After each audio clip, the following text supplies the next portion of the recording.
उन्हें अहले हदीस समझकर उनकी तारीफ करते हैं, बिना जाने डॉक्टर जाकिर नाइक साहब की मनहज, जबकि हिंदुस्तान मुल्क के खुद सलफ़ी उलमा उनका पिछले 20 साल से रद्द करते हुए आ रहे हैं। इस पर हमें रहनुमाई कीजिए। ये तो बहुत अजीब व गरीब बात है कि इसमें 20 साल से उलमा अहले हदीस जो हैं सलफ़ी उलमा रद्द कर रहे हैं। मैं कहता हूँ कि रद्द करने की बात तो बात की है, डॉक्टर जाकिर नाइक साहब ने खुद को कब अहले हदीस कहा है? ये तो मुद्दई सुस्त गवाह चुस्त वाली बात है। एक आदमी खुद अपने आप को कभी अहले हदीस नहीं कहता, अहले हदीस से बरात का इजहार करता है। अब अफसोस है उन लोगों पर जो जबरन उनको अहले हदीस साबित करने की कोशिश करते। ये अजीबोगरीब बात।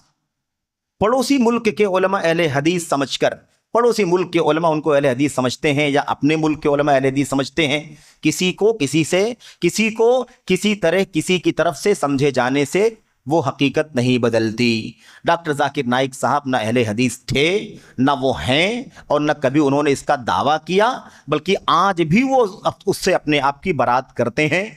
आई am not a Hanafi, not a Shafi, not a Maliki, not a Hanbali, not a Ahle Hadith, not a Salafi, I am a Muslim, ये बार बार कहते रहे, आज भी वो कहते हैं। तो जब उन्होंने खुद कभी नहीं कहा मेरे भाइयों कि वह अहले हदीस हैं, तो फिर क्यों बिला वजह आप जो है उनकी वकालत करते हैं? कोई भी आदमी क्यों बिला वजह उनकी वकालत करते, उनको अहले हदीस साबित करता है? आखिर क्यों, वजह क्या है इसके पीछे? तो किसी पड़ोसी या अपने मुल्क अंदर के किसी भी शख्स के इस दावे की कोई हकीकत नहीं है। हकीकत वो है जो डॉक्टर जाकिर नाइक साहब की तहरीरों में है, उनकी तकरीरों में है, उनके सवालात में है, उनके रहन सहन में है। हकीकत वो है जो उनके असातिज़ा से मालूम पड़ती है। हकीकत वो है जो उनके आइडियल लोगों से मालूम पड़ती है। वो उनकी हकीकत है। इससे पहले भी मैं अर्ज कर चुका हूं और आज भी ज़िम्नन अर्ज कर देना चाहता हूं कि मसला क्या है मेरे भाइयों। मसला यह है कि डॉक्टर जाकिर नाइक साहब का उस्ताद कभी कोई अहले हदीस नहीं रहा। आपसे अगर कोई पूछे या हमारे उलमा से क्यों पूछे कि भाई आपके आइडियल उलमा कौन हैं, मुल्क के दुनिया में बड़े उलमा कौन हैं, तो जाहिर सी बात है कि अगर हमसे कहा जाएगा पूरी दुनिया के एतबार से, तो हम अल्लामा अब्दुल अजीज़ बिन अब्दुल्ला बिन बास का नाम ले लेंगे, अल्लामा अलबानी रहमतुल्लाह अलैह का नाम लेंगे, अल्लामा मोहम्मद बिन सालेह उसैमीन का नाम लेंगे, शेख सालेह फौजान का, लुखैदान का, गुदैया, जो सलफ़ी उलमा उनका हम नाम लेंगे बतौर मिसाल। और अगर बड़े सगीर का नाम ले तो डॉक्टर वसीउल्लाह साहब का हम नाम लेंगे, शेख ज़फ़र साहब का नाम लेंगे, और इस तरह के माजी करीब में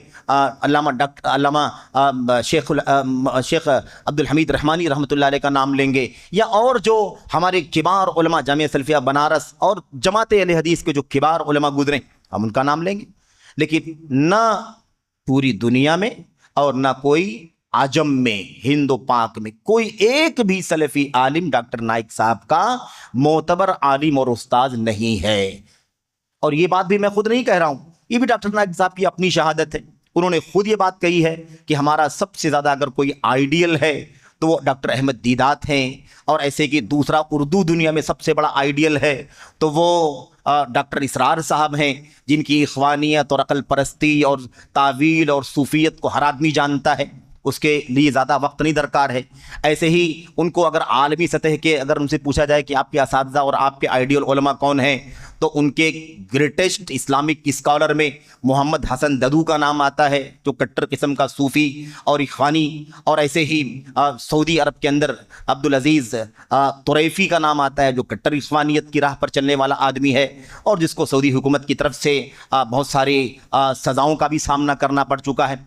तो अब कहने का मतलब ये है कि आज एकदम वाज़ेह बात यह है कि डॉक्टर जाकिर नाइक साहब अहले हदीस है कि नहीं है। मैं दावा करूं कि हैं, वो आप दावा करें कि नहीं है। क्यों झगड़ा करने की जरूरत है भाई? झगड़ा करने की जरूरत नहीं है। देख लो ना, देख लो उनका रब ज़ब्त किससे है, वो इल्म किससे हासिल करते हैं, उनके आइडियल कौन हैं, उनके असातिज़ा कौन हैं, उनके उलमा कौन हैं, उनकी तहरीरें किससे जुड़ी हुई हैं, उनकी तकरीरें किससे जुड़ी हुई हैं। ये सबसे बड़ी शहादत है। हमें आपस में झगड़ने की क्या ज़रूरत है? तो बहरहाल ये हकीकत है, और मुझे अफसोस है उन लोगों पर जो, चाहे वो आवाम हो या बाज़ खवास भी इसके अंदर शामिल हो सकते हैं, जो बिला वजह वकालत करते हुए उनको अहले हदीस साबित करने की कोशिश करते हैं, और कोई उनके कारनामे ला करके पेश करता है कि गैर मुस्लिमों में दावत का काम करने में उनका बहुत बड़ा कारनामा रहा है। कोई कहता है कि तकाबुल अदियान, मुकारनतुल अदियान के मामले में उनकी बड़ी सारी खिदमात हैं और इस्लाम की दावत में उनका बहुत बड़ा कारनामा है, या ऐसे ही मीडिया के ज़रिए से इस्लाम फैलाने में उनका बहुत बड़ा कारनामा है। तो इस तरह की बातें कह करके, बल्कि एक बात और भी लोग कहते हैं, आवाम खास तौर पर ये बात कहती है कि आप लोग डॉक्टर जाकिर नाइक के बारे में क्यों बातें करते हैं, क्यों रद्द और नक़्द करते हैं। डॉक्टर जाकिर नाइक साहब ने इतने सारे लोगों को कलमा पढ़वाया, इतने सारे लोगों को मुसलमान बनाया, क्या आपने किसी को मुसलमान बनाया है? इस तरह की बातें करके डॉक्टर जाकिर नाइक साहब को क्यों अहले हदीस साबित करना चाहते हो भाई?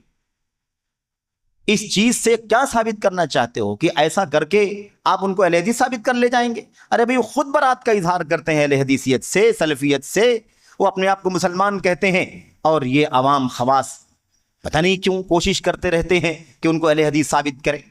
भाई, वो खुद कहते हैं कि मैं अहले हदीस नहीं हूं, मैं मुसलमान हूं, मैं हनफी, शाफी, मालिकी, हम्बली, अहले हदीस, सलफी कुछ भी नहीं हूं, मैं मुसलमान हूं।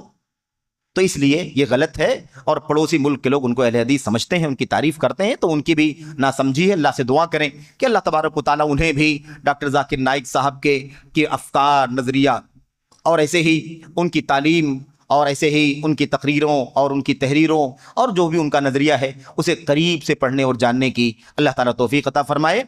और रही बात ये कि 20 साल से उलमा रद्द करते रहे हैं, ये बात मैं हमेशा कहता हूँ एक बहसियत तालिब इल्म के, कि रद्द बातिल कुरान करीम, सुन्नत और सलफ़ उम्मत का तरीक़ा रहा है। हर बातिल की तरदीद की जाएगी। कुरान करीम रद्द बातिल से भरा हुआ है, शिर्क से, कुफ्र से, इल्हाद से, बिदात से, इन्हिराफ से, और हर तरह के बातिल से की तरदीद से कुरान करीम भरा पड़ा हुआ है। अल्लाह के नबी की हदीसें रद्द बातिल से भरी हुई हैं, बातिल से भी और अहले बातिल से भी, सबसे। मेरे भाइयों, हमें अपने आप को आगाह रखना है, दूर रखना है, चौकन्ना रखना है, ये हमारी जिम्मेदारी है।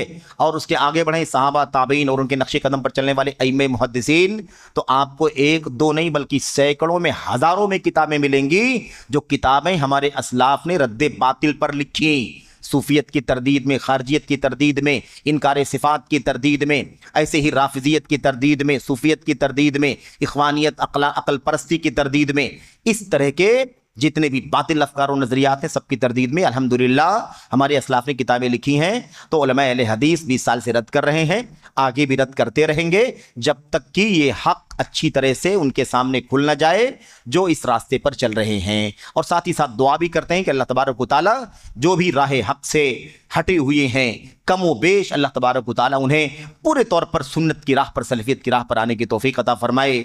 उन्हें अल्लाह तबारक व तआला अपने मौक़िफ़ पर नज़र सानी करने की तौफ़ीक़ अता फ़रमाए, उन्हें होश के नाखुन लेने की तौफ़ीक़ अता फ़रमाए। अल्लाह तबारक व तआला के यहाँ जवाबदेही की फ़िक्र करने की तौफ़ीक़ अता फ़रमाए। आमीन रब्बल आलमीन।